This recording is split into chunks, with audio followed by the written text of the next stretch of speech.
बहुत अहम खबर है इस वक्त। एनसीपी के अध्यक्ष शरद पवार ने पार्टी के 2 कार्यकारी अध्यक्ष के नाम का ऐलान करते हुए बेटी सुप्रिया सुले और प्रफुल्ल पटेल को कार्यकारी अध्यक्ष बना दिया है। तो शरद पवार के इस फैसले से साफ है कि शरद पवार ने एक तरह से सुप्रिया को एनसीपी का उत्तराधिकारी बना दिया है। भतीजे अजीत पवार खाली हाथ रह गए हैं। तो शरद पवार ने सुप्रिया सुले को महाराष्ट्र, हरियाणा और पंजाब की जिम्मेदारी सौंपी है, जबकि अजीत पवार खाली हाथ रह गए हैं। उनके साथ आपको बता दें, सुप्रिया सुले के साथ प्रफुल्ल पटेल भी कार्यकारी अध्यक्ष बनाए गए हैं। उनको भी 5 राज्यों का प्रभार मिला है। तो प्रफुल्ल पटेल को मध्य प्रदेश, राजस्थान, गुजरात, झारखंड और गोवा राज्य का प्रभार मिला है। बड़ी जिम्मेदारी उन्हें मिली है। और सुप्रिया सुले, उन्हें महाराष्ट्र, हरियाणा, पंजाब की जिम्मेदारी मिली है। बड़ा बदलाव, बड़ा फैसला और आज औपचारिक ऐलान यहां पर कर दिया गया एनसीपी की तरफ से। शरद पवार ने आज प्रेस कॉन्फ्रेंस ली और उन्होंने साफ कहा कि एनसीपी के 2 कार्यकारी अध्यक्ष, एक तरफ सुप्रिया सुले उनकी बेटी और दूसरी तरफ प्रफुल्ल पटेल। एक तरफ प्रफुल्ल पटेल को 5 राज्यों की जिम्मेदारी मिली है, मध्य प्रदेश, राजस्थान, गुजरात, झारखंड, गोवा। तो वहीं सुप्रिया सुले को महाराष्ट्र की जिम्मेदारी मिली है, हरियाणा और पंजाब की भी जिम्मेदारी मिली है। 3 राज्यों की जिम्मेदारी उनके कंधों पर। तो 3 राज्यों की महत्वपूर्ण जिम्मेदारी सौंपी गई सुप्रिया सुले को, और तीनों ही राज्य बहुत ही महत्वपूर्ण है, जिसमें सबसे महत्वपूर्ण महाराष्ट्र है, क्योंकि महाराष्ट्र में ही एनसीपी का गढ़ कहा जाता है। और एनसीपी सबसे मजबूत अगर कहीं पर है, जहां पर एनसीपी ने सबसे पहले अपनी ताकत को परखा, जहां से एनसीपी बनी, वो राज्य सौंप दिया गया है सुप्रिया सुले को, महाराष्ट्र, हरियाणा और पंजाब। तो देखिए, एक तरफ सुप्रिया सुले हैं जिन्हें महाराष्ट्र, हरियाणा, पंजाब की जिम्मेदारी मिली है। दूसरी तरफ प्रफुल्ल पटेल है जिनका भी कद बढ़ा है। मध्य प्रदेश, राजस्थान, गुजरात, झारखंड और गोवा, इन राज्यों की जिम्मेदारी मिली है प्रफुल्ल पटेल को और सुप्रिया सुले को। एनसीपी के 2 कार्यकारी अध्यक्ष तस्वीरों में आप देख सकते हैं। सुप्रिया सुले जो महाराष्ट्र, हरियाणा, पंजाब की जिम्मेदारी अब संभालते हुए नजर आएंगी और दूसरी तरफ प्रफुल्ल पटेल हैं, उन्हें मध्य प्रदेश, राजस्थान, गुजरात, झारखंड, गोवा का प्रभार उन्हें दिया गया है। तो आज औपचारिक ऐलान कर दिया गया और इसी का इंतजार काफी लंबे समय से हो रहा था। तो प्रफुल्ल पटेल भी कार्यकारी अध्यक्ष बने, 5 राज्य उनके हिस्से। सुप्रिया सुले एनसीपी की कार्यकारी अध्यक्ष बनी, 3 राज्यों की जिम्मेदारी उन्हें, लेकिन महाराष्ट्र उनके पास रहेगा। और इसके साथ साथ ये भी बताएं कि कार्यकारी अध्यक्ष चुने जाने के लिए सुप्रिया सुले ने संगठन का आभार जताया और पार्टी के भरोसे को सही साबित करने के लिए संकल्पित हूं, यह बात उन्होंने कही है। तो एनसीपी नेताओं, कार्यकर्ताओं का काफी समर्थन मिला सुप्रिया सुले की तरफ से। जो तमाम बातें यहां पर कही गई हैं, उम्मीद है कि आगे भी ये समर्थन मिलता रहेगा। जाहिर तौर पर एक बड़ी जिम्मेदारी उन्हें मिली है। जिम्मेदारी के लिए पवार साहब, वरिष्ठ नेताओं का उन्होंने धन्यवाद किया है, क्योंकि आने वाले वक्त में लोकसभा चुनाव होना है। ये भी बात यहाँ पर साफ कही गई। सुप्रिया सुले ने क्या कुछ बातें कही हैं, वो हम आपको एक एक करके बता रहे हैं। जो बड़ी जिम्मेदारी उन्हें मिली है, उन्होंने इसका धन्यवाद जताया है। कार्यकारी अध्यक्ष चुने जाने के लिए संगठन का आभार सुप्रिया सुले ने जताया है। तो सुप्रिया सुले को वाकई बड़ी जिम्मेदारी मिली है, कार्यकारी अध्यक्ष बनाए गए हैं और महाराष्ट्र की जिम्मेदारी भी उन्हीं के पास रहेगी। कुल मिलाकर 3 राज्यों की जिम्मेदारी उनके पास। प्रफुल्ल पटेल के पास 5 राज्य रहेंगे और भी कई अतिरिक्त जिम्मेदारियां रहेंगी, लेकिन सुप्रिया सुले अब एक तरह से आगे बढ़ गई। प्रफुल्ल पटेल आज उनके सामने हम राष्ट्रवादी कांग्रेस पार्टी के वर्किंग प्रेसिडेंट की जिम्मेदारी उनके कंधे पर दे रहे हैं और साथ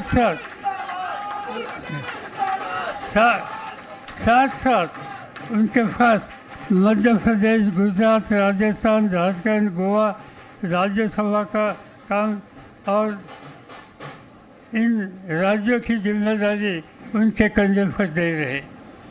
दूसरी जिम्मेदारी सुप्रिया सुले पार्लियामेंट के सदस्य, उनको भी हम वर्किंग प्रेसिडेंट का अनाउंसमेंट करते हैं और उनके साथ महाराष्ट्र, हरियाणा, पंजाब, महिला, युवती एंड लोकसभा का कोऑर्डिनेशन, ये काम उनके ऊपर रखते हैं। सर, तुमसे पहली प्रतिक्रिया। देखिए, 2 वर्किंग प्रेसिडेंट बनाए गए ताकि किसी के पास राज्यसभा, किसी के पास लोकसभा, किसी के पास कुछ स्टेट्स, राज्य जो है उनका काम, दूसरे के पास और दूसरे राज्यों का काम दिया है। फ्रंटल ऑर्गेनाइजेशन, किसी के पास कुछ फ्रंटल ऑर्गेनाइजेशन है, बांट दिया गया है काम, ताकि उनके ऊपर और जिम्मेदारी उनके कंधे के ऊपर डाल दी है और पूरे देश भर में अब इलेक्शन बहुत नजदीक आ रहे हैं। सर क्या कहना चाहेंगे? और हमारे सहयोगी का हम रुख कर लेते हैं। रामराज शिंदे हमारे साथ जुड़ चुके हैं। रामराज, बड़ी बात ये निकलकर सामने आ रही है, शरद पवार ने जो काफी समय से वो इस बात का संकेत दिया करते थे कि वो अपनी बेटी सुप्रिया सुले को एक बड़ी जिम्मेदारी देंगे, और देखिए आखिरकार वही हुआ, बड़ी जिम्मेदारी उन्होंने अपनी बेटी को दे दी है। जी बिल्कुल, कुछ दिनों पहले ही शरद पवार जी ने कहा था कि चूल्हे के ऊपर अगर रोटी रख जाए तो वो जल जाती है, इसलिए रोटी घुमाने की ज़रूरत है। लेकिन रोटी इस तरह घुमाने की ज़रूरत है ये किसी ने नहीं सोचा होगा। इंडिकेशन दिए जा रहे थे, लेकिन अभी डिसीजन लिया गया है और सुप्रिया सुले के ऊपर बड़ी जिम्मेदारी दी है। और दूसरी बात है कि प्रफुल्ल पटेल के ऊपर भी बड़ी जिम्मेदारी जो दी है। लेकिन ये जिम्मेदारियाँ अभी क्यों दी गई है? पिछले कुछ दिनों पहले ही एनसीपी का जो राष्ट्रीय नेशनल पार्टी का दर्जा जो है, नेशनल पार्टी का जो स्टेटस है वो निकाला गया था। इसलिए अब महाराष्ट्र के बाहर भी राष्ट्रवादी को पुरजोर कोशिश करनी पड़ेगी और वहाँ पे अपने वोट परसेंटेज जो है वो बढ़ाना पड़ेगा। इसलिए टारगेट जो किया है, अब हम देखते हैं कि सुप्रिया सुले के पास कौन से स्टेट्स दिए गए हैं। महाराष्ट्र, पंजाब और हरियाणा में बीजेपी की सरकार है, लेकिन पंजाब में बीजेपी की सरकार नहीं है, और महाराष्ट्र में भी शिंदे और फडणवीस की सरकार है, मतलब कि बीजेपी की सरकार है। लेकिन राजस्थान के अलावा जितने भी स्टेट्स हैं वो सब बीजेपी के हैं, जो कि प्रफुल्ल पटेल के पास दिए गए हैं। तो इसलिए वोट शेयर बढ़ाना और अपने एमएलए चुन के लाना, ये सबसे पहली जिम्मेदारी जो है वो दी गई है। दूसरी बात जो है, आज जब ये दिल्ली में प्रोग्राम खत्म हुआ, जब अनाउंसमेंट हुआ, तब हमने कोशिश की थी कि भांजे अजीत पवार के साथ मुलाकात करने की। वो उसी स्टेज पे थे जब शरद पवार ने यह अनाउंस किया कि सुप्रिया सुले को कार्यकारी अध्यक्ष बनाया गया है, वर्किंग प्रेसिडेंट बनाया गया है। लेकिन हमने कोशिश की अजीत पवार से बात करने की, लेकिन उन्होंने बिल्कुल जवाब नहीं दिया और वो वहाँ से स्टेज छोड़कर प्रोग्राम खत्म होने के बाद चले गए। तो साफ नाराजगी जो है वो अजीत पवार में दिखती है। अब ये अनबन कहाँ तक जाएगी?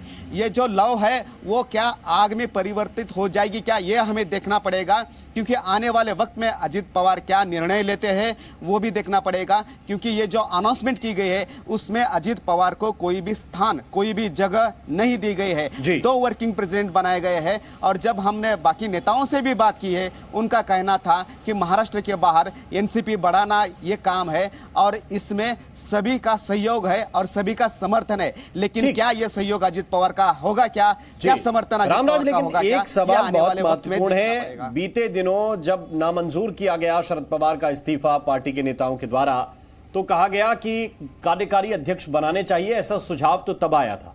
लेकिन अजीत पवार के ऊपर प्रफुल्ल पटेल को वरीयता दिया जाना, इससे क्या समीकरण शरद पवार साधने की कोशिश कर रहे हैं?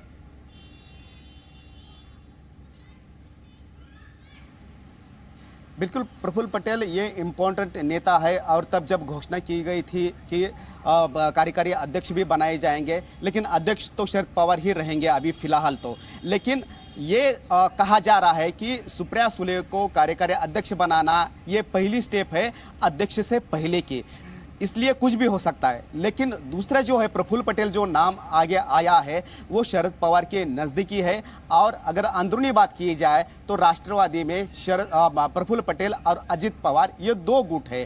तो इसलिए अजीत पवार के गुट को कहीं नज़रअंदाज इसमें कर दिया गया है। तो इसलिए पार्टी की जो बीच की जो अनबन है वो भी एक तरह से इसमें दिखाई जाती है। रामराज, देखना ये कि अनबन कहां तक जाती है और अजीत पवार की तरफ से क्या कोई फैसला आता है, ये भी यहाँ पर देखना होगा। बहुत बहुत शुक्रिया आपका तमाम जानकारी अपडेट पहुंचाने के लिए। और ये सुप्रिया सुले का जो ट्वीट आया है वो हम आपको दिखा रहे हैं। तमाम बातें उन्होंने लिखी है एनसीपी को लेकर, जो आज बड़ी जिम्मेदारी उन्हें मिली। एक तरफ तो उन्होंने आभार सभी का जताया है और उन्होंने ये भी कहा है कि सभी का समर्थन मिलते रहना चाहिए।